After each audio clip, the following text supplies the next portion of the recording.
हरियाणा की हर अपडेट के लिए बेल आइकन दबाएं और सब्सक्राइब करें STV हरियाणा न्यूज। मैं हरियाणा न्यूज और मैं हूं आपके साथ शुभेंदु सिंह। हरियाणा में अब सरकारी संपत्ति को नुकसान पहुंचाने वालों पर सख्ती बरती जाएगी। इसी को लेकर गुरुवार को सदन की कार्यवाही के दौरान संपत्ति क्षति वसूली विधेयक 2021 पास किया गया और इस विधेयक के तहत अगर प्रदर्शनों के दौरान किसी भी प्रॉपर्टी को नुकसान होता है उसकी भरपाई उपद्रवियों से होगी।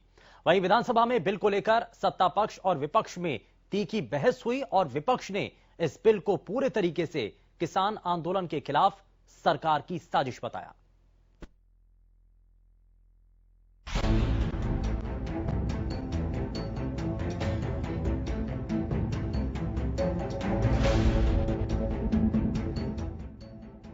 हरियाणा विधानसभा में गुरुवार को सार्वजनिक संपत्ति क्षति वसूली विधेयक पारित कर दिया गया, जिसके बाद सदन अनिश्चितकाल के लिए स्थगित किया गया। इस बिल के कानून बन जाने के बाद अब सार्वजनिक संपत्ति में तोड़फोड़ करने वालों से वसूली की जाएगी। इससे पहले बिल चर्चा के लिए पेश करते ही सदन में कांग्रेस ने हंगामा कर दिया। नाराज कांग्रेसी वेल में पहुंच गए। कांग्रेस विधायकों ने बिल वापस लेने के लिए नारेबाजी की। नहीं ऐसे क्यों नहीं लिखा गया जो बिल के ऊपर बोल नहीं सकते? क्यों नहीं बोल सकते? कोई नहीं। स्पीकर सर, हम ये बिल बोलिए, आप बोलिए। लोगों के प्रजातांत्रिक हक, भाई बिल के ऊपर बोल रहे हैं, कोई बिल से बाहर थोड़ी बोल रहे हैं। बिल के ऊपर प्रस्तुत करते हुए वो अपना क्या किस बारे में बिल साहब हाउस को ऑर्डर में करिए आप प्लीज। सरकार की तरफ से सदन के पटल पर रखे गए इस बिल को देखते ही कांग्रेस विधायकों ने इसे किसान आंदोलन को दबाने की साजिश बताया, जिसके बाद खुद सीएम ने सरकार की ऐसी कोई मंशा होने से साफ इनकार किया। सीएम ने कहा कि इस विधेयक का किसान आंदोलन या कृषि कानून से कोई लेना देना नहीं। डेटरेंस इन द माइंड, इनका जो आपत्ति है वो डेटरेंस शब्द से है। मेरा कहना यह है कि जब भी कोई आदमी क्राइम करने वाला होता है, मैं इसको क्राइम सुन लीजिए, अब पूरा सुन लीजिए। हाँ, क्राइम जो करने वाला होता है तो लॉ एंड ऑर्डर को मेंटेन करने के लिए, कानून की व्यवस्था को ठीक करने के लिए सबसे पहला काम होता है कि क्राइम करने वाले आदमी के दिमाग में डेटरेंस होना ही चाहिए। सदन में बिल को लेकर काफी वक्त तक गहमागहमी जारी रही। खुद नेता प्रतिपक्ष ने गृह मंत्री अनिल विज को बीच में टोकते हुए कहा कि इस बिल में ऐसा कोई प्रावधान नहीं दिखता जिससे ये पता चले कि भीड़ में से असली अपराधी कौन है। साथ ही हुड्डा ने कहा कि इस बिल से कहीं न कहीं प्रजातंत्र का गला घुटने का काम किया गया है। उन्होंने कहा कि सरकार जो बिना सोचे समझे बिल लाई है, हम ये मांग करते हैं कि सरकार इस बिल को वापस करे। ऐसा यह नगर सोचे समझे बनाया गया है, किस मंशा से बनाया गया है, इसको या तो सेलेक्ट कमेटी में आप भेजो। हमारे को कानून है। आप नहीं ये मैंने तो बताया, आप सुप्रीम कोर्ट की वायलेशन में है। किसने सलाह कहीं भी हुड्डा के साथ साथ कांग्रेस विधायक रघुवीर कादियान ने भी बिल का विरोध करते हुए सरकार को घेरा और कहा कि ये बिल प्रदेश को बांटने का काम करेगा। रिफ्लेक्शन है, वो रिफ्लेक्शन ये है कि सरकारें जहां प्रजातंत्र में बह रही समाज की संरचना करती हैं, तो इस बिल से जो है वो स्केरी एक भय और एक ऐसी स्मेल जा रही है कि ये, जैसे होम मंत्री जी ने कहा कि भाई ये बिल जो है ये किसान आंदोलन से जुड़ा हुआ नहीं है। ये बात ये कह रहे हैं, लेकिन हम ये कह रहे हैं कि ये बिल जो है ये किसान आंदोलन को, ये इस प्रदेश को बांटने के लिए बिल है। उधर जहां कांग्रेस विधेयक को लेकर सवाल उठा रही थी, तो वहीं अनिल विज ने बिल की पैरवी करते हुए इसके बारे में जानकारी दी। विज ने कहा कि सार्वजनिक संपत्ति का नुकसान सहन नहीं कर सकते, आंदोलन शांतिपूर्वक होना चाहिए। उपद्रवी प्रदर्शनों के दौरान सरकारी संपत्ति को भी नुकसान पहुंचाते हैं। विधेयक में नुकसान के आकलन और वसूली के लिए एक या अनेक क्लेम ट्रिब्यूनल गठित करने का प्रावधान है। ऑर्डर में करिए। स्पीकर सर, हम लोगों के प्रजातांत्रिक हक को रोकने के लिए ये बिल नहीं ला रहे हैं। हम खुद धरने प्रदर्शन करते रहे हैं सर, हम उसके खिलाफ नहीं है सर। और कोई भी संगठन, कोई भी जत्थेबंदी इसके लिए अपने प्रदर्शन कर सकती है। जहां तक जिस दिन ये संकल्प प्रस्तुत किया गया था, कहा गया जी किसान आंदोलन के लिए ला रहे हैं। सर 110 दिन से ज्यादा हो गए, किसानों ने एक पत्ता भी नहीं तोड़ा, उससे इसका कोई ताल्लुक नहीं है। वहीं कांग्रेस विधायक किरण चौधरी ने सरकार के वसूली बिल पर सवाल उठाते हुए कहा कि सरकार किसानों को दबाने के लिए बिल लेकर आई है। सरकार इस बिल के जरिए लोगों से विरोध का अधिकार छीन रही है। बात करें विधानसभा के आखिरी दिन की, तो सत्र के आखिरी दिन सत्ता पक्ष और विपक्ष के बीच कई मुद्दों को लेकर जमकर हंगामा हुआ। साथ ही कई विधेयक भी पास हुए। इनमें संपत्ति क्षति वसूली बिल, हरियाणा खेलकूद विश्वविद्यालय विधेयक, हरियाणा संक्षिप्त नाम संशोधन विधेयक और हरियाणा पंचायती राज संशोधन विधेयक 2021 शामिल है। इन सब बिलों में सरकार को सबसे ज्यादा विपक्ष के विरोध का सामना संपत्ति क्षति वसूली बिल के दौरान करना पड़ा। उधर इस बिल से ये सवाल तो उठ रहा है कि आंदोलन के दिनों में सरकार को इस कानून को लाने की जरूरत क्यों पड़ी। जब इतने दिन से अन्नदाता अपने लोकतांत्रिक अधिकारों का पालन कर रहा है, तो फिर ये बिल किसानों के विरोध के अधिकार को दबाने की कोशिश है या सरकार की मंशा वाकई में अराजक तत्वों पर कार्रवाई करने की है। Bureau report, Haryana news. तो विधानसभा में इस विधेयक को लेकर के गहमा-गहमी हुई, लेकिन सवाल बहुत सारे हैं। विपक्ष ये कहना चाहता है कि किसानों के इस मुद्दे के दौरान इस विधेयक को लाना ये सही नहीं है। जरा आज का सवाल आपको दिखाते हैं और उसके बाद कार्यक्रम को आगे बढ़ाएंगे। लेकिन सबसे पहले सवाल ये कि क्या संपत्ति क्षति वसूली बिल के बहाने सरकार किसान आंदोलन को दबाना चाहती है? हाँ के लिए आपको यस टाइप करना है, ना के लिए आपको नो टाइप करना है और जल्दी से दिए गए इस व्हाट्सएप नंबर पर आपको अपना जवाब भेज देना है। और हम ये कोशिश करेंगे कि आप इस सवाल का जो जवाब आपके द्वारा दिया जाएगा कार्यक्रम के आखिर में हम आपके साथ साझा जरूर करें। तो ये अब मौजूदा वक्त में आज विधानसभा के सत्र का जब आखिरी दिन रहा, अनिश्चितकाल तक के लिए विधानसभा की कार्रवाई को अब स्थगित किया जा चुका है। लेकिन विधानसभा में संपत्ति क्षति वसूली विधेयक 2021 विधेयक लाया गया, पास हुआ और बिल का सदन में कांग्रेसी विधायकों ने पुरजोर तरीके से विरोध किया और इन्हीं विरोध को लेकर के सरकार ने विपक्ष के सवालों का जवाब दिया, लेकिन विपक्ष इससे नाखुश नजर आया है। और इन्हीं चीजों को जरा समझ लेते हैं। हमारे साथ दो खास मेहमान कार्यक्रम में जुड़ चुके हैं। जरा सबसे पहले आपको मिलवा देते हैं उनसे। हमारे साथ भारतीय जनता पार्टी से प्रवक्ता रंजीता मेहता कार्यक्रम में जुड़ चुके हैं। रंजीता जी, बहुत स्वागत है आपका कार्यक्रम में। और कांग्रेस पार्टी से प्रवक्ता अजय सिहाग जी हमारे साथ कार्यक्रम में जुड़ चुके हैं। अजय सिहाग जी, बहुत स्वागत है आपका कार्यक्रम में। और इंडियन नेशनल लोकदल से प्रवक्ता सुखबीर तंवर भी हमारे साथ कार्यक्रम में जुड़ चुके हैं। बहुत स्वागत है सुखबीर जी, माफ कीजिएगा अजय सिंगला जी हमारे साथ कार्यक्रम में जुड़ चुके हैं। जरा आगे बढ़ते हैं। मैं जरा रंजीता जी आपसे जरा सबसे पहले जवाब लेना चाहता हूं। और ये आज जो सदन के भीतर जो कुछ भी हुआ उसको लेकर के आप ये मान रही हैं कि किसानों के हित में ये कदम उठाए गए हैं, और ये भी कहा जा रहा है कि आप जब ये विधेयक आप आज पास हुआ है तो ये सब कुछ आपका जो कानून बनाने का जो दायरा है वो किसानों के इर्द गिर्द है। किसान आंदोलन चल रहा है, ऐसे में क्षतिपूर्ति किसानों से हो या इस आंदोलन के जरिए हो, तो ये कोशिश है, मंशा ये है, विपक्ष इसको लेकर के सवाल उठा रहा है। शुभेंदु, आज दिक्कत विपक्ष की ये है कि विपक्ष को विरोध के नाम पर विरोध करना है। एक हफ्ता पहले ही कमेटी बनाई गई, उसके अंदर 2 बीजेपी से, 2 कांग्रेस से और 1 जसपा से विधायक लिए गए, जिसमें किरण चौधरी भी शामिल थी। आज वो उसमें पार्टिसिपेट ना करके, जिसके अंदर के उनको सुझाव देने थे, जिसके अंदर के उनको पत्तियां जतानी थी, ये उसमें डिस्कशन में ना शामिल होकर अपने नाम वापस ले लेते। और जहां तक कांग्रेस की बात है, मुझे ये लगता है कि ये मैं ना मानू जो पार्टी है, पहले स्वयं ही किसी बिल को लेकर आते हैं। 1984 में ये स्वयं बिल जो है इंदिरा गांधी जी लेके आई। उसके बाद मुझे ये लगता है कि चीजें लाने की इनकी ख्वाहिशें तो बहुत होती हैं, पर उनको अमली जामा बनाने की जो काबिलियत है वो इनमें नहीं है। 1984 से लेकर 2007 तक ये ठंडे बस्ते में बिल डला रहा। उसके बाद फिर एक कमेटी बनाई गई, जिस कमेटी में कुछ अधिकारियों को शामिल किया और कमेटी ने कुछ सिफारिशें भी दी कि जब जब भी नुकसान होता है उस नुकसान की भरपाई नहीं हो पाती, क्योंकि जो मॉब है, जो भीड़ है, उसका कोई भी चेहरा नहीं होता। आपके सामने है, आज तक पहले भी बहुत सारे आंदोलन हुए, चाहे वो जाट आरक्षण था, चाहे वो गुजरात का आंदोलन था, चाहे वो हार्दिक पटेल और कन्हैया लाल जैसे जिन लोगों ने बड़े बड़े आंदोलनों को करने की कोशिश की। लेकिन एक्शन लेने का प्रावधान तो पहले से है ना कानून में। मैं बिल्कुल, मुझे अपनी बात शुभेंदु, मुझे अपनी बात कंप्लीट करने दी। आज तक जितने भी नुकसान हुए, जितनी भी संपत्तियां जलाई गई, आज भीड़ का कोई शक्ल नहीं होती, कोई चेहरा नहीं होता। थोड़े से गुस्से में आने पर बसें जलाई जाती हैं, बिल्डिंगों के शीशे तोड़ दिए जाते हैं, सड़कों पे खड्डे खोद दिए जाते हैं। तो आज अगर 1984 में स्वर्गीय इंदिरा गांधी जी ये कानून लेकर आई थी और उसको अगर अमली जामा बनाने का काम आज हरियाणा की सरकार कर रही है, क्योंकि 56 इंच सीना या तो मोदी जी का है या हरियाणा सरकार में मनोहर खट्टर जी का है, तो विपक्ष के पेट में दर्द क्यों होता है, मैं इस बात से जानना चाहती हूँ। इस बिल का किसानों के आंदोलन के साथ क्या लेना देना है, पहले मैं ये जानना चाहती हूँ। आज जिस तरीके से नुकसान अब जाट आंदोलन में पहुंचाया गया था, हमने 400 FIR की थी और आपको बताना चाहती हूँ कि 400 FIR के अंदर काफी लोग जो थे, जो गुनहगार साबित हो चुके, रंजीता जी, वो सजा भी भोग रहे हैं। सरकार आपकी है, लॉ एंड ऑर्डर की स्थिति आपको मेंटेन करनी है।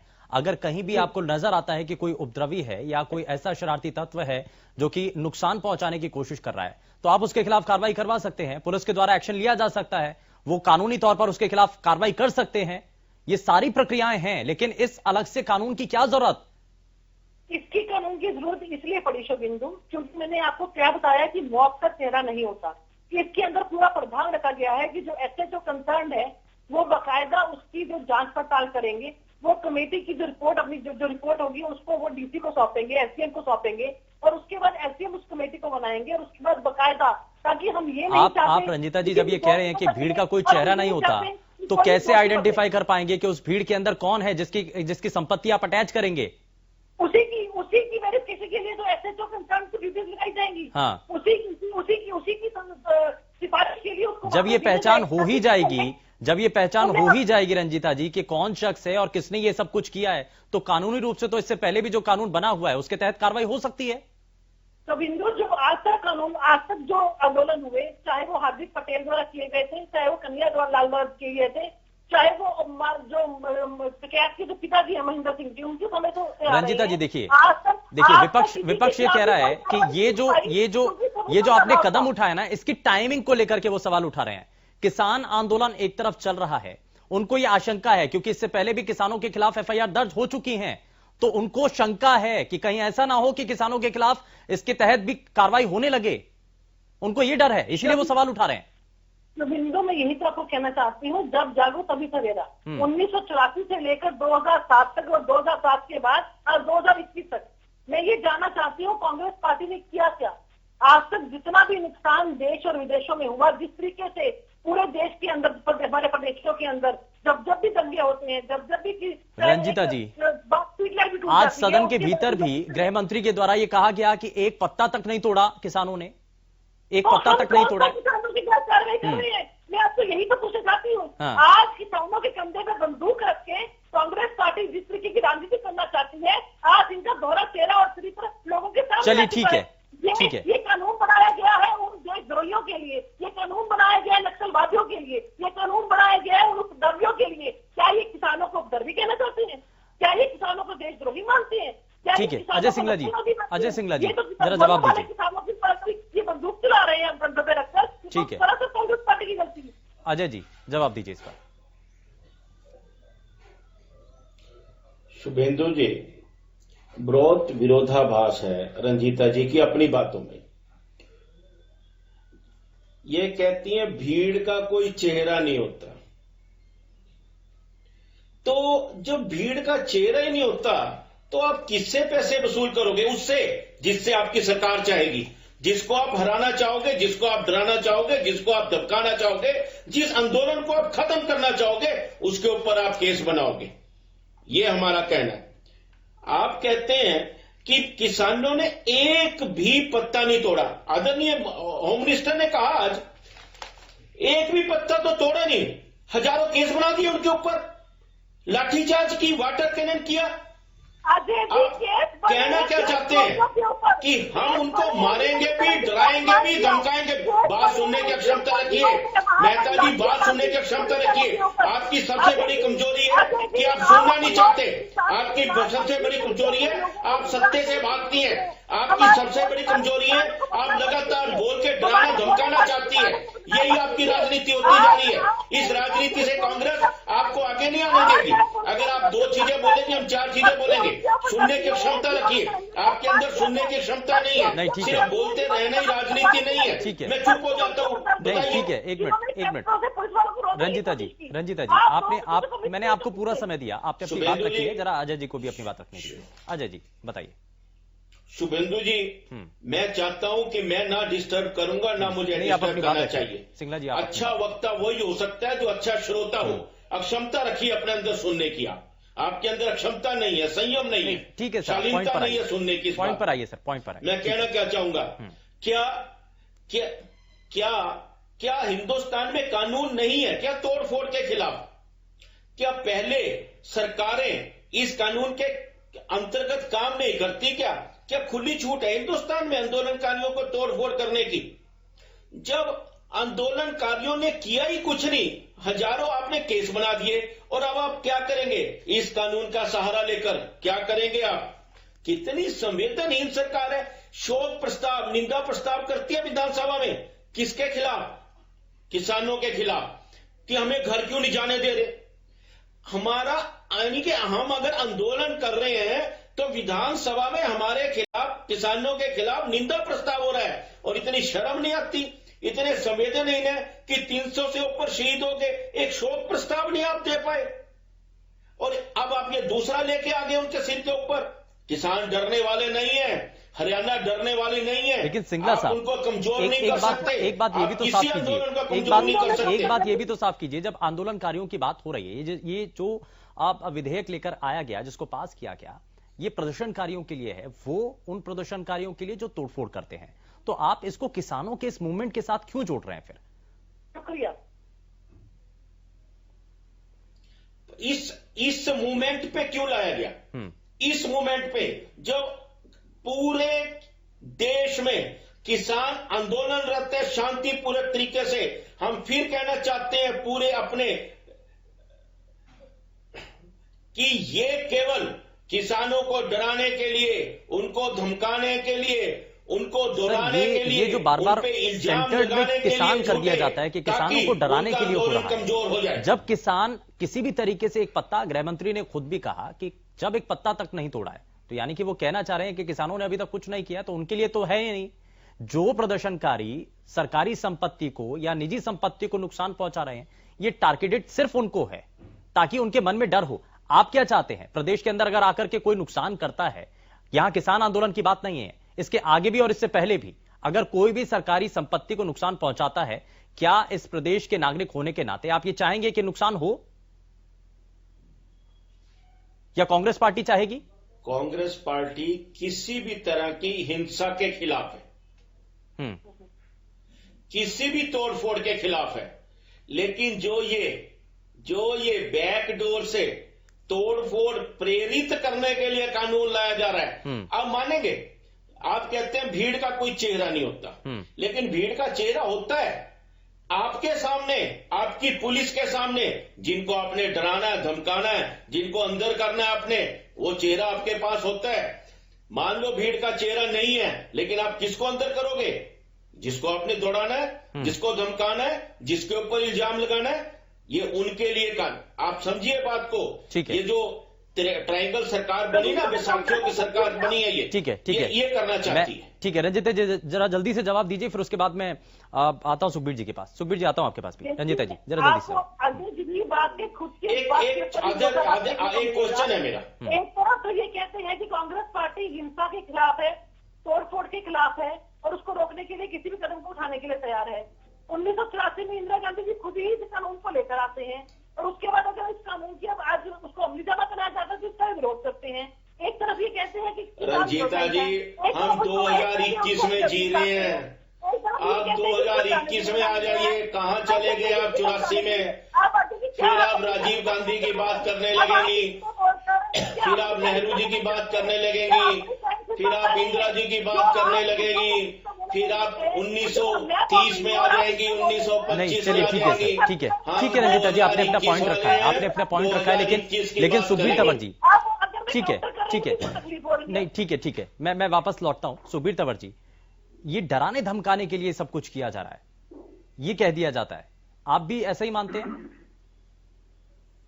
देखिए सुखेंदु जी,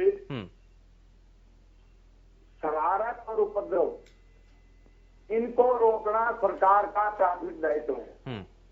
और इस कानून के माध्यम से जो जिस प्रकार की एक गलत टाइमिंग, अगर मैं बात करूं कृषि अध्यादेशों के विषय में, जो एक गलत टाइमिंग पे सारे कानून थोपे गए, आज भी कहीं ना कहीं, क्योंकि पूरे देश में किसान आंदोलन चल रहा है, कहीं ना कहीं अन्नदाता को डराने धमकाने का इस प्रकार का हरियाणा सरकार का प्रयास है। और हरियाणा सरकार आप बोल नहीं पाएंगे, फिर आप बोल नहीं पाएंगे, मैं बता रहा हूँ आपको, नहीं आप बोल नहीं पाएंगे। नहीं, ठीक है सर, ठीक है, इस तरीके से नहीं, बताइए। देखिए, जिस प्रकार से माननीय मुख्यमंत्री जी का और माननीय उप मुख्यमंत्री जी का हेलीकॉप्टर की तंदाजा में उनके क्षेत्रों में, उनके जिलों में नहीं उतरने दिया गया। कहीं ना कहीं इस प्रकार के कानून सरकार की बौखलाहट है। दूसरी बात, बड़े आज आश्चर्य होता है, बड़ा दुखद है कि 300 से ज्यादा अंदाजा बंधुओं की मौत हो चुकी है। उस पे तो सरकार को कोई एक शब्द भी इनके मुंह से नहीं निकला। और दूसरा, इतनी शर्म की बात है, ये निंदा प्रस्ताव ले जाते हैं। निसंदेह सरकार का दायित्व है राज्य में और राष्ट्र में शांति व्यवस्था को कायम रखना, लेकिन जिस प्रकार से ये आज के संदर्भ में तो ये कानून लागू करना चाहते हैं, जनतंत्र में लोकतंत्र की भाषा का प्रयोग करना चाहते हैं, ये बिल्कुल गलत है। हम इस देश के लोकतंत्र को भारतीय जनता पार्टी के तथाकथित गुंडों के हवाले नहीं होने देंगे और सड़क से संसद तक इसकी आवाज नहीं, ठीक है रंजीता जी, एक बार ये एक तो टाइमिंग को लेकर के सवाल है। मैं शुरुआत में आपसे ये सवाल कर भी चुका हूं कि टाइमिंग को लेकर के बात है। एक तरफ किसान आंदोलन चल रहा है, दूसरी तरफ ये जिस तरीके से सरकार के द्वारा कदम उठाया गया, इसकी टाइमिंग पर बार बार सवाल है। दूसरा ये कि ये कहा जा रहा है कि अपने हिसाब से, अपने मुताबिक डराने धमकाने के लिए ये कह दिया जाता है कि छापेमारी हुई है, तो छापेमारी चाहे कोई भी अतिरिक्त विभाग हो जो इंडिपेंडेंट बॉडी है, लेकिन उनको भी कह दिया जाता है कि ये सब राजनीति से प्रेरित है। तो ये मौजूदा वक्त में कहा जा रहा है, इसीलिए इसको आधार बना करके कि ये अपने मुताबिक ये सब कुछ किया जाएगा, जिसको टारगेट करना है उसको डराने के लिए, धमकाने के लिए इसका इस्तेमाल होगा। बिंदु, आज प्रॉब्लम क्या है विपक्ष की कि सब चीजें जो है आशंकाओं पे चल रही हैं। ये होगा, वो होगा, ऐसा होगा, ऐसा हो सकता है। आज एक तरफ तो कह रहे हैं कि हिंसा और तोड़फोड़ को रुकना चाहिए, और उसको रोकने के लिए सरकार कोई कदम उठाती है तो इनके पेट में दर्द होता है। आज किसानों की आड़ में क्या ये खुद को देश के अंदर आतंक मचाना चाहते हैं, या उन नक्सलवादियों को, उन उपद्रवियों को, उन आंदोलनकारियों को ये बचाना चाहते हैं किसानों की आड़ के अंदर, जो पूरे प्रदेश की संपत्ति को किसी समय भी नुकसान पहुंचाएं? क्या आज ये प्रदेश के साथ है, प्रदेश के हित में है, या प्रदेश के विपक्ष में चलकर न केवल इन्होंने विरोध करना है, बल्कि ये चाहते हैं कि बार बार संपत्तियों का नुकसान हो, सरकारी संपत्तियों का नुकसान हो? उससे नुकसान किसको होता है? एक आम गरीब परिवार जिसको महंगाई झेलनी। रंजीता जी, डर तो इस बात का भी है कि अगर किसान यहां से उठें और इस आंदोलन को दबाने के लिए कहीं इन नियमों का इस्तेमाल तो नहीं होगा, कहीं ऐसा तो नहीं होगा कि किसानों के खिलाफ ही इसका इस्तेमाल होने लगे? तो बिंदु, प्रॉब्लम ये है विपक्ष की, जब हम कमेटी बनाते हैं, जब हम विपक्ष को अपने साथ उस कमेटी के अंदर लेते हैं, तो उससे क्यों भागती है चर्चा करने के लिए? आप चर्चा में आइए, आप इसके अंदर सुझाव दीजिए, आप अपनी आपत्तियां जताइए, ताकि सही कानून लागू हो सके। जब कानून बनाने के लिए, किसी भी डिस्कशन के लिए आप उसमें शामिल ही नहीं होना चाहते। चलिए, आप एपीएमसी एक्ट में संशोधन के लिए जो कमेटी बनाई गई उसके लिए आप बात करना चाह रही हैं। मैं इस पर जवाब लूंगा अजय सिंगला जी से, लेकिन एक छोटे से ब्रेक के लिए हमें यहाँ रुकना होगा। लेकिन ब्रेक के उस पार जरा बात इस पर भी होगी कि एपीएमसी एक्ट में संशोधन के लिए जब एक कमेटी तैयार की जाती है सरकार के द्वारा, तो उसमें कांग्रेस विधायक अपना इस्तीफा दे देते हैं। कारण क्या रहता है? क्या इसके पीछे भी राजनीति है, या असल मायने में किसानों के हित में अगर कोई भी बदलाव होना चाहिए तो उससे किनारा कर लिया जाता है, सिर्फ राजनीति होनी चाहिए? छोटा सा ब्रेक, जल्द लौट रहे हैं। ब्रेक के बाद आप सभी का स्वागत है, और जरा एक बार फिर से आगे बढ़ते हैं और जल्दी से सबसे पहले खास मेहमानों का रुख कर लेते हैं। और जाने से पहले, क्योंकि कांग्रेस पार्टी के जो प्रवक्ता अजय सिंगला जी हमारे साथ कार्यक्रम में बने हुए हैं, एपीएमसी एक्ट में संशोधन के लिए एक कमेटी तैयार की जाती है सिंगला साहब, लेकिन कांग्रेस पार्टी के जो विधायक हैं वो इससे किनारा कर लेते हैं, इस कमेटी से इस्तीफा दे देते हैं। क्या किसानों के हित में अगर कोई भी कदम उठता है तो उसके लिए तैयार नहीं है विधायक, कांग्रेस पार्टी, या फिर इसके पीछे कोई और दूसरा कारण है? क्या कारण है? शुभेंदु जी, दो चीजें नहीं मुझे क्लियर हो रही जो ये संशोधन आया है, मैं क्रमवार कर। एक तो आदरणीय रंजीता मेहता जी कह रही है खड्डे खोद दिए जाते हैं। हरियाणा सरकार ने खड्डे खोद दिए, हरियाणा की पुलिस ने खड्डे खोद दिए, किले लगा दी, बुलडोजर चलाए, जेसीबी लगाई। क्या उनके ऊपर भी कार्रवाई होगी पिछले ढंग से? क्या उनसे भी वसूली की जाएगी या उनसे नहीं होगी? मैं जानना चाह रहा हूं आपसे। दूसरा, आपने देखा होगा कि जब भी आंदोलन उग्र हो जाता है तो दोनों तरफ से वार होता है, पुलिस प्रशासन की तरफ से भी होता है, दूसरी तरफ से भी होता है, जो नहीं होना चाहिए। तो क्या पुलिस प्रशासन से भी भरमाई होगी? क्योंकि उससे भी तो नुकसान होता है लोगों की चीजों का। ये मैं जानना चाहूंगा रंजीता जी से। ठीक है। दूसरी बात, हाँ, जी, बात रही एपीएमसी की कमेटी की। आदरणीय सीएम साहब एक बहुत स्पष्ट कह चुके हैं, हमारे संयम को हमारी कमजोरी ना समझो। आप समझ लीजिए वो कहना क्या चाह रहे हैं, किस भाषा में कहना चाह रहे हैं। वो स्पष्ट कह चुके हैं एमएसपी पे कानून नहीं बनेगा। वो स्पष्ट कह चुके हैं तीनों कानून वापस नहीं होंगे। जब आपने करना ही कुछ नहीं है, जब आपके हाथ में ही कुछ नहीं है, जब आपकी नियत ही ठीक नहीं है, तो कांग्रेस को क्यों टारगेट कर रहे हैं? आप अगर कुछ अच्छा करना चाहते हैं किसानों के लिए सिंगला साहब, तो आप कीजिए ना। ठीक है, ये बातें आपकी सारी ठीक है, लेकिन मंडियों के अंदर जो व्यवस्थाएं अभी तक बनी हुई हैं, मंडियों के अंदर जो व्यवस्थाएं अभी तक बनी हुई हैं, क्या वो बिल्कुल सही हैं? बहुत हद तक जो अलग अलग संगठन हैं, चाहे किसान मोर्चा हो, वो भी कहते रहे हैं कि इन अब जो कमेटियां बनी हुई हैं उसके अंदर ऐसी चीजें सामने आनी चाहिए ताकि ये जो मंडियां हैं उनके अंदर सुधार हो सके।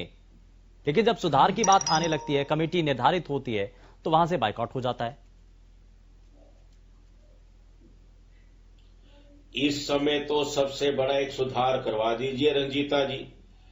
जो हमारे 300 जवान शहीद हुए हैं उनकी आत्मा को शांति मिल जाएगी।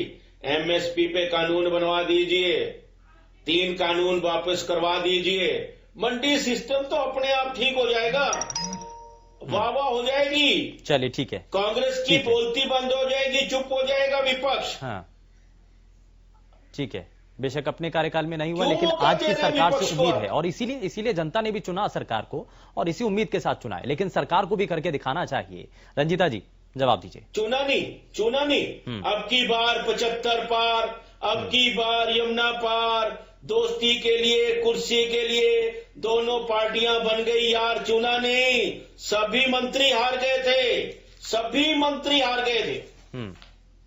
ठीक है, रंजीता जी जरा जवाब दीजिए। तो आप चुना। रंजीता जी मेरी आवाज पहुंच रही है? लगता है कुछ तकनीकी खामी आ रही है, लेकिन मैं इस दौरान सुखबीर तंवर जी, ये बार बार कहा जा रहा है कि किसानों के हित के लिए मंडियों के अंदर सुधार की गुंजाइश है।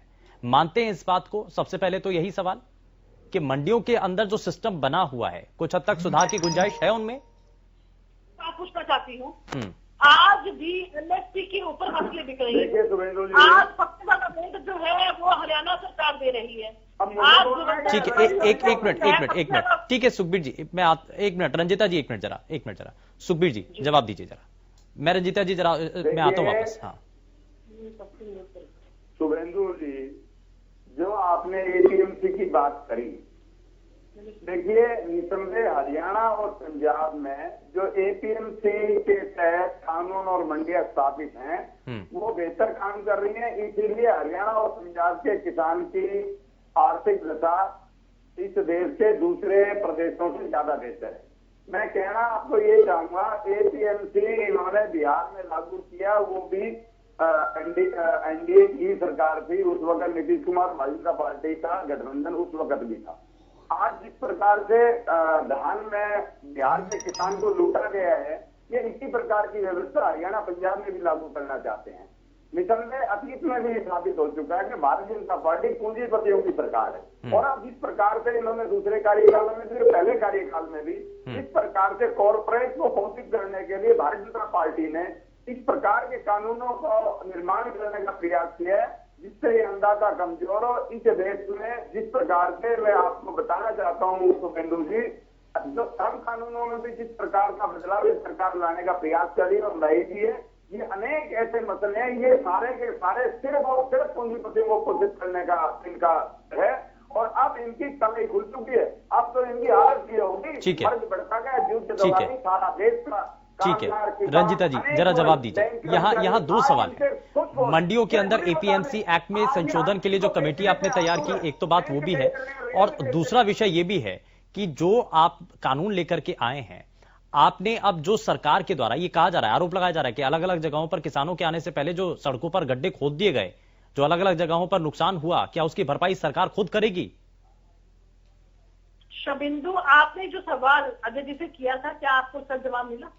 जब उनसे सवाल किया गया कि इस एक्ट की सुधार के लिए जब कमेटी बनाई गई तो कांग्रेस पार्टी क्यों उसमें पार्टिसिपेट करने के लिए दौड़ जाती है? रंजीता जी, जो खड्डे भाजपा सरकार ने खोदे उसकी भरपाई कौन करेगा? सवाल किया गया है आपसे, आप क्लियर कर दीजिए। तब आपके पास जवाब नहीं होता। आप बीच में कूदने के लिए शालीनता कौन खत्म करता है? जो खड्डे आपकी सरकार ने क्षति पहुंचाई, सरकारी जो भाजपा सरकार ने, भाजपा जो पुलिस ने गड्ढे खोदे, जेसीबी चलाई, उसकी भरपाई कौन करेगा? नहीं, ठीक है, एक मिनट, एक एक करके। ठीक है रंजीता जी। अजय सिंगला साहब मैं आता हूं। ठीक है रंजीता जी। जब अजय जी से आपने इस बात पे सवाल किया कि एपीएमसी एक्ट के लिए जो कमेटी बनाई गई थी उसके अंदर कांग्रेस क्यों दौड़ गई, उसका इन्होंने एक भी जवाब नहीं दिया। जब जब इनसे सुधार मांगे जाते हैं, सुझाव मांगे जाते हैं, इनको पार्टिसिपेट करने के लिए कहा जाता है, क्योंकि ये किसानों के हक में नहीं है, ये किसानों के विरोध में है। ये चाहते नहीं कि कोई समाधान निकले, ये चाहते नहीं कि किसान माफ से उठे, क्योंकि इनकी राजनीति किसानों के ऊपर चल रही है। आज इनके खुद के विधायक ये कहते हैं कि इनको शराब पिलाइए किसानों को, इनको पैसे दीजिए अगर हमने अपने आप को जिंदा रखना है। तो आप किसानों के आड़ में जिस तरीके से पूरे प्रदेश को नुकसान पहुंचाना चाहते हैं, जिस तरीके से आप आंदोलनकारियों को, जिस तरीके से रंजीता जी गलत बयानी मत कीजिए। आप एक चैनल पर बैठिए, गलत, या तो आप प्रूफ दीजिए कि किसी ने पैसे दिए, किसी ने शराब पिलाई, आप या माफी मांगिए। आप गलत बात मत कीजिए चैनल। नहीं रंजीता जी, अगर आपके पास कोई प्रूफ है, हम ठीक है सिंगला साहब, ठीक है, गुनहगार है, आप प्रूफ नहीं। इल्जाम बहुत आसान होता है लगाना, ये गलत बात है, गलत प्रथा है, ये गलत बात है। आपको अपने शब्द वापस लेने चाहिए। आप रंजीता जी पक्ष पर इल्जाम नहीं लगा रही, आप नहीं, एक मिनट, एक करके लगा रही है। सिंगला साहब, ठीक है, जरा सुनिए तो सही सिंगला साहब। कि किसान शराब पीते हैं, वो दंगा सिंगला साहब एक मिनट, मैं वही क्लियर कर रहा हूं जरा। रंजीता जी कोई आधार है जो आपने आरोप लगाया कि शराब बांटने का कोई ऐसा वीडियो? मैं आपको बकायदा वीडियो दे सकती हूँ। शुभेंदु जी, इनको माफी मांगनी चाहिए किसानों से, अंदाता। नहीं, वो कह रहे हैं ना कि वीडियो सामने आया है, वीडियो सामने है, वो ये कह रही है, उनके पास वीडियो भी है। ठीक है, चलिए, इनके पास तो वीडियो। चलिए, मैं मुद्दे से अलग नहीं, ठीक है, अलग नहीं, विषय पर, ठीक है। लेकिन रंजीता जी, सिंगला साहब एक मिनट, मैं सिंगला साहब, अजय सिंगला जी एक मिनट जरा रुकिए तो सही। मैं आता हूं आपसे, आपके पास भी आता हूं। लेकिन रंजीता जी ये तो बताइए ना कि सरकार क्या जो अलग अलग जगहों पर सड़कों पर गड्ढे हुए, चाहे पुलिस प्रशासन के द्वारा हुए या किसी और विभाग के द्वारा हुए, सरकारी महकमे का जहां पर भी रोल था, क्या अगर ये कानून अब तैयार है तो सरकार जो नुकसान हुआ उसकी क्षतिपूर्ति करेगी? निश्चित तौर पे जब जाडर एक्शन हुआ था तब भी हमने 400 लोगों के ऊपर एफआईआर की थी और उसमें कुछ पुलिस वाले भी थे। मैं आपको बताना चाहती हूँ जो भी संपत्ति को सरकार के ऊपर, प्रशासन के ऊपर, हमारी सरकार इस तरीके की नहीं है। ये सरकार ने खोदे खड्डे, ये प्रशासन ने खोदे, पुलिस ने खोदे। आप उनकी बात कीजिए, लोगों की बात क्यों कर रहे हैं आप लोग? है तो रगड़ दो।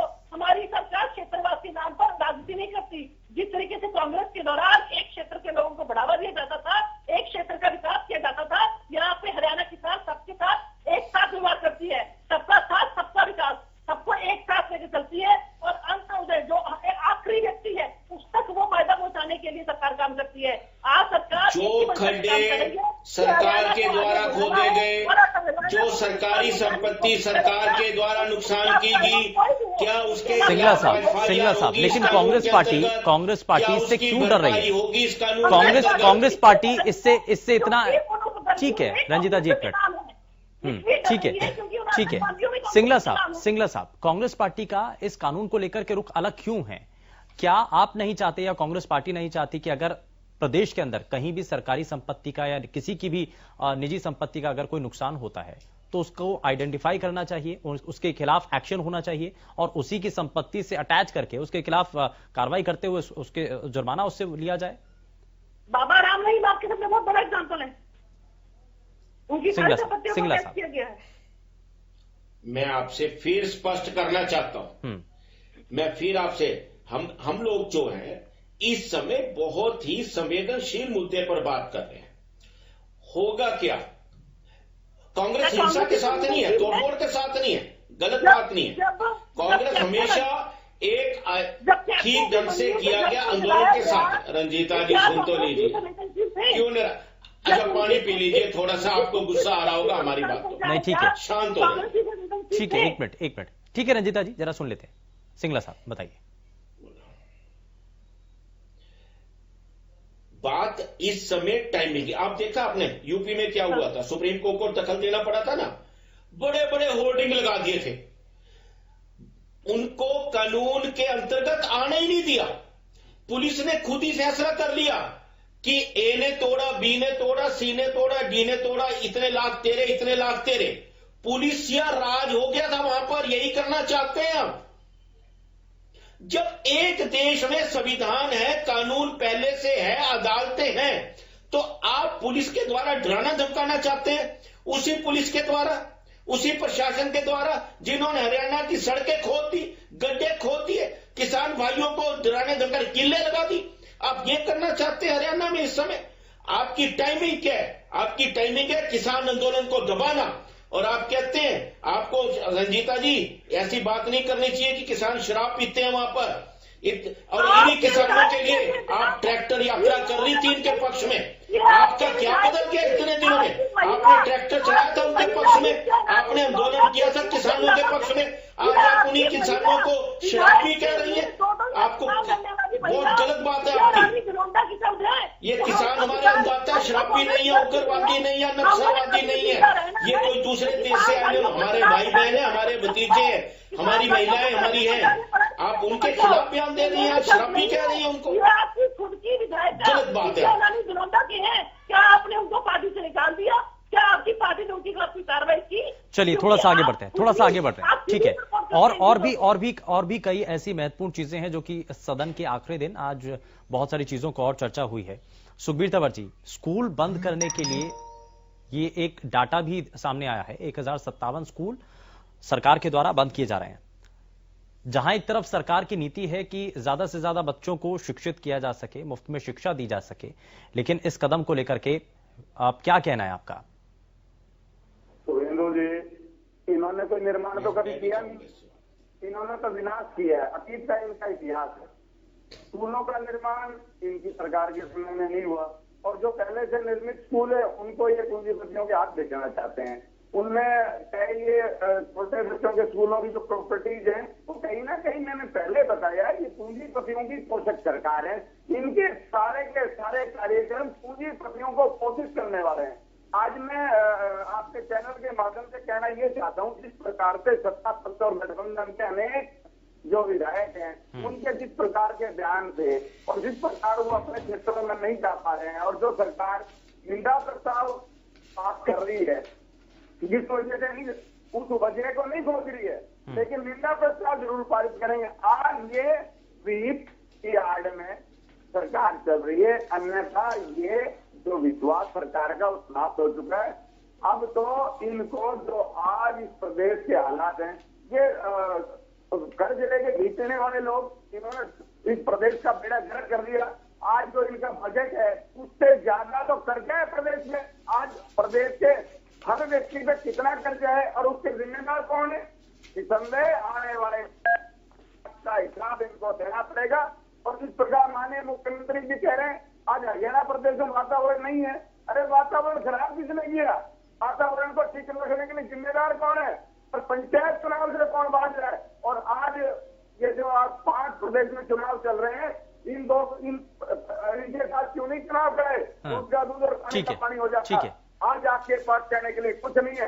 आज की हरियाणा की गठबंधन सरकार हर मुद्दे पर विफल हो चुकी है और सारा का चलिए ठीक है इनको आईना दिखाने के लिए तैयार बैठे हैं। जैसा कि गठबंधन के एक विधायक ने कहा है कि हमें अंडरगारमेंट में लोहे के पैर जाने पड़ेंगे, याद रखना इस बात को। ठीक है रंजीता जी, सरकार एक तरफ ये कहती है कि हम प्रदेश को आगे अग्रसर बढ़ा रहे हैं, आगे बढ़ाने के लिए कोशिशें हो रही हैं, लेकिन दूसरी तरफ स्कूलों को बंद किया जा रहा है, वो भी 1000 से ज्यादा स्कूल हैं, और ये जो मुद्दा है वो सदन के भीतर भी उठा। बिंदु, जो गोरख धंधे चल रहे थे स्कूलों के नाम पर, ये उसके ऊपर की गई कार्रवाई है। किसी स्कूल में 3 बच्चे, किसी स्कूल में 4 बच्चे, किसी स्कूल में 5 बच्चे। और उसकी आड़ में जो गोरख धंधा चल रहा था, मिड डे मील के नाम के पैसे वसूलने का, वर्दियों के नाम के पैसे वसूलने का, वहां पर जो टीचर्स है उनकी सैलरी देने का, सब गोरख धंधे बंद करने का काम आज भाजपा की सरकार कर रही है। नहीं तो ये गोरख धंधा जिसको आप कह रही हैं, ये गोरख धंधा जिसको कह रही हैं,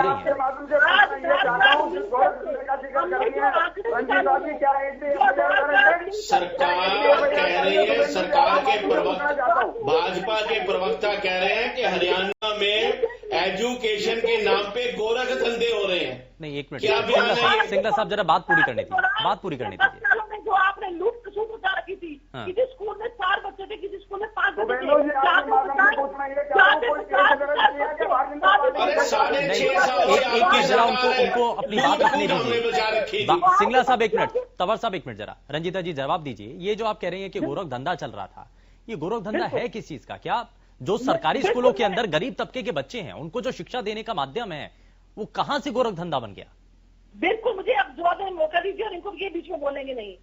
आज जिन स्कूलों के अंदर 5 बच्चे 4 बच्चे जो एक्चुअल में पढ़ने वाले थे, उसकी बजाय वहां पर 100-200 बच्चों की फीस वसूली की जा रही थी सरकार के अकाउंट में से। वहां पे जो फ्री वर्दी दी जाती है उसके नाम पर पैसे लूटे जा रहे थे। उसके वहां पर जो फ्री बैग और किताबें मिलती है उसके नाम पर पैसे लूटे जा रहे थे। वहां पे जो मिड डे मील सर्व होता है उसके नाम पर पैसे लूटे जा रहे थे। लेकिन रंजीता जी, ये सब कुछ तो ऑन रिकॉर्ड होता है ना। कितने बच्चे सरकारी स्कूलों के अंदर पढ़ रहे हैं? रंजीता जी सुनिए तो सही, एक मिनट दिखाया जा रहा था, हकीकत में कुछ और था। हाँ तो यही तो चीज है, कहां पर अगर कोई अधिकारी की अगर लापरवाही है तो उसके ऊपर एक्शन लिया जाना चाहिए ना, कि वो गलत आंकड़े पेश कर रहा है।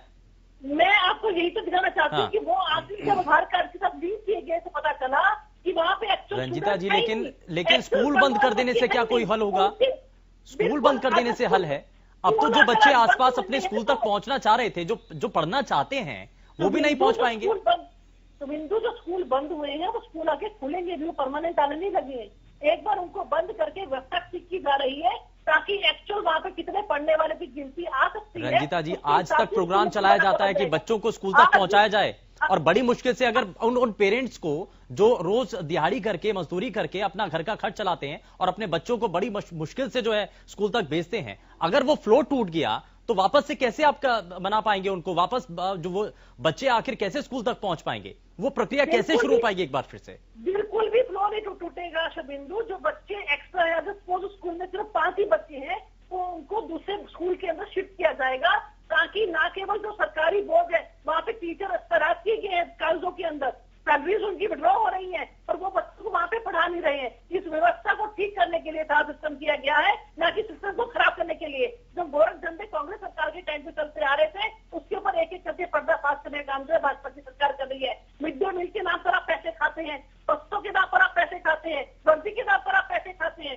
किताबों के नाम पर आप पैसे खाते हैं, वहां पर पानी की सप्लाई के नाम पर आप पैसे खाते हैं। अरे आपने तो शिक्षा को ही बेच दिया, आपने कोई चीज छोड़ी है जिसके अंदर आज एक पर्दाफाश करके जो सरकार इसको पटरी पर लाने की कोशिश कर रही है। हाँ। तो जो ये लोग जिनकी जेबों में पैसे जाते थे, इनके पेट पे दर्द होता है। ठीक है सिंगला साहब। शुभेंदु जी, सरकार कांग्रेस की है या भाजपा की है? आदरणीय प्रवक्ता कह रही है कि आप शिक्षा के नाम पे पैसे खाते थे, आप ये कर। सुन लीजिए रंजीता जी, गलत बात है। ठीक है रंजीता जी, संयम रखिए, आपकी गलत बात है।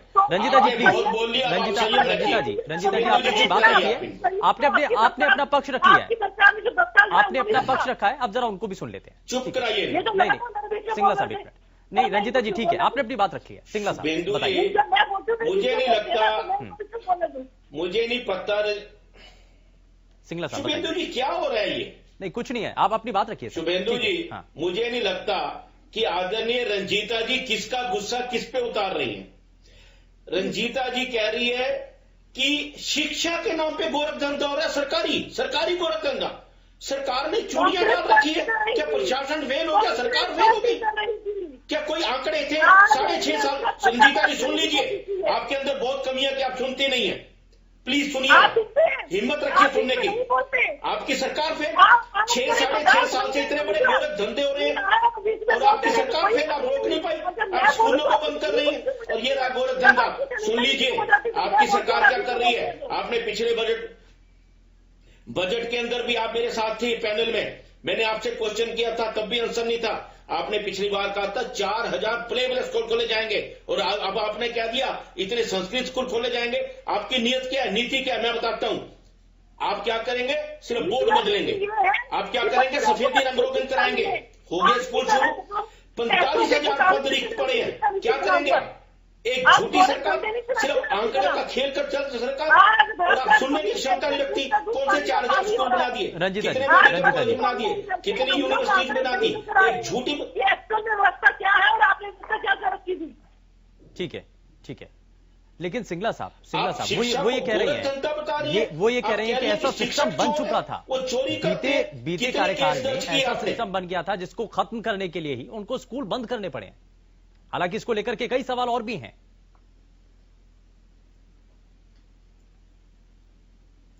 सिंगला साहब, मैं ये पूछना चाहता हूं कि अगर कोई गोरख धंधा हो रहा था आपके अनुसार, आपने कितने केस दर्ज किए, कितनी रिकवरी डाली। आंकड़ों से चलती है सरकारें। यहां पे टीवी पर बैठकर झूठे इल्जाम लगाने से नहीं चलती कि किसान तो शराबी है, वो शराब पी के दंगे करता है। अपने अंतरता को आप शराबी कह रही हैं अपने चैनल पर बैठकर, ये गलत बात है। चलिए ठीक है, ठीक है, ठीक है, ठीक है। समय ज्यादा इजाजत नहीं देता आगे बढ़ने के लिए। बहुत शुक्रिया सभी खास मेहमानों का कार्यक्रम में शामिल होने के लिए, बहुत शुक्रिया। लेकिन जरा एक बार फिर से कार्यक्रम की शुरुआत में जो सवाल हमने आपके सामने रखा था, एक बार फिर से वो सवाल आपको दिखाते हैं। और सवाल इस वक्त आपकी टीवी स्क्रीन पर है। सवाल ये कि क्या संपत्ति क्षति वसूली बिल के बहाने सरकार किसान आंदोलन को दबाना चाहती है? हाँ और ना में आपको अपना जवाब देना था। आप सभी के द्वारा इस सवाल का क्या जवाब दिया गया, जरा वो भी आपको दिखा देते हैं। और जवाब आपकी टीवी स्क्रीन पर है। 88% लोगों की तरफ से हाँ में इस पर जवाब दिया गया है और 12% लोगों की तरफ से ना में जवाब दिया गया। यानी कि संपत्ति क्षति वसूली बिल के बहाने सरकार किसान आंदोलन को दबा देना चाहती है, यह सरकार की मंशा है। और कुछ ऐसा ही कहना विपक्षी खेमे का भी है। और इसी अंदेशे के चलते ही विपक्षी खेमा लगातार सदन के भीतर लगातार आवाज उठाता रहा है और आज भी इसी को लेकर के गहमा गहमी देखने को मिली है। लेकिन इस नए कदम के जरिए क्या सरकार जिस तरीके से इस पूरे आंदोलन को लेकर के किसानों की हितैषी होने का दावा कर रही है, क्या वाकई में किसान इस कदम को सही बताएंगे या गलत, फिलहाल देखना होगा। फिलहाल के लिए बस उतना ही। नमस्कार।